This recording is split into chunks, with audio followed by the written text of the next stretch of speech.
KPI бол ерөөсөө хаана явж байгаа бид нар хийж байгаа үйл ажиллагаанууд нь хаана явж байгаа гэдгийг хэмждэг тий. За OKR болохоор гүйцэтгэлийг сайжруулах тал руу явдаг. За тэгвэл одоо нөгөө бизнесийн хэвийн үйл ажиллагаа business as usual гэдэг тий. Хэвийн үйл ажиллагаа нь явж байхад зүгээр ажлаа хийгээл байдаг тий. Хийж л байхад бидний одоо үр нөлөө, үр ашиг нь бол 20% тал байж байдаг. 80% гүйцэтгэл гаргаад 20%-ийн л ашиг олдог тий. За тэгвэл одоо бид нар яг нөгөө байгууллагынхаа стратеги төлөвлөгөөрөө тэмүүлсэн тий одоо нөгөө өөрсдийнхөө алсын хараараа тэмүүлсэн ажлуудыг орхигдуулад байдаг. Одоо байгаа байгууллагууд ердөөсөө ихэнх нь бизнесийн хэвийн үйл ажиллагаагаа хангаал яваад байдаг. Одоо тэгвэл энэ OKR орж ирснээр яах вэ гэхээр өсөлт рүү тэмүүлсэн энэ ажлуудыг хийгээч. Зөвхөн үйл ажиллагаагаа хэвээ явуулахаас гадна яг юу хийх юм бол энэ байгууллага өвшөө цаашаа өсөх гээд байна гэдгийг л гаргаж ирж байгаа. За тэр ажлыг хийснээрээ ердөөсөө бүх ажлын 20%-ийг нь л хийнэ. 20% дээр нь төвлөрнө. Өснө тий. За тэгвэл 20% дээр нь төвлөрчөөд харин тэрний үр ашиг нь бүр 80% дээрээ байна. Тэгэхээр бид нар ердөөсөө 20% үйл ажиллагааг явуулаад 80% ашиг олно гэсэн үг байгаа байхгүй байгууллага. Хамгийн сүүлд уншиж байсан тий. Тэгэхээр тэрэн дээр search engine гэдэг одоо Google-ийн гүйцэтгэх захирал байгаа. Тэр орд нь нөгөө search engine зүгээр ажилтан байхдаа инженер байж байхдаа ямар ажил хийсэн бэ гэхээр Google-ийн хайлтын систем биш үү? Одоо бид нэг шууд юмнуудаа биш хайдаг. Тэр хайлтын системийг бий болгосон. Тэр хайлтын системийг бий болгоё гэсэн.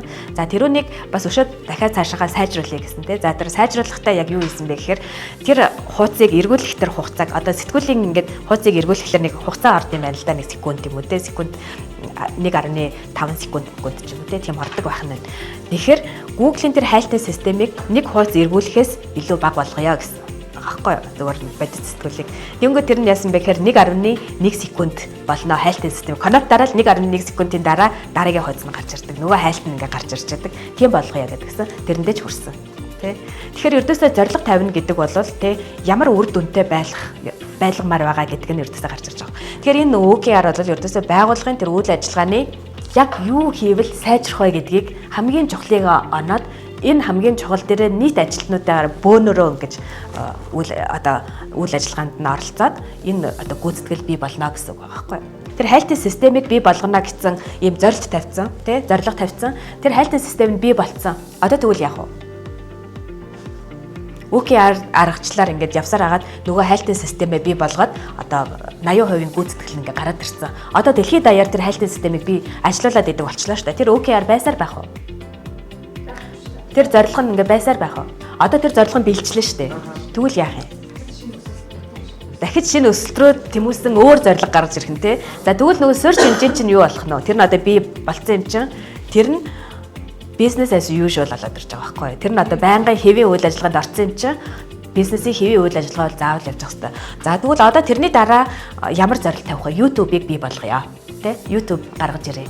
Тэгээд тэр YouTube-д яаж хүрэх вэ гэдэг зорилтуудаа тодорхойлцоод тэрэн дээр хүрчих юм бол одоо буцаад нөгөө YouTube чинь хэвийн үйл ажиллагаа болоод тавьчихна гэсэн. Ингээд нөгөө байгууллагын үйл ажиллагааг сайжруулах одоо тийм зорилтууд тавиад тэр зорилтуудаа биелүүлээд олуулаа нийлж биелүүлээд биелүүлсэн зорилтуудаа хэвийн үйл ажиллагаа болгоод ингэж яваад байна гэсэн үг байхгүй.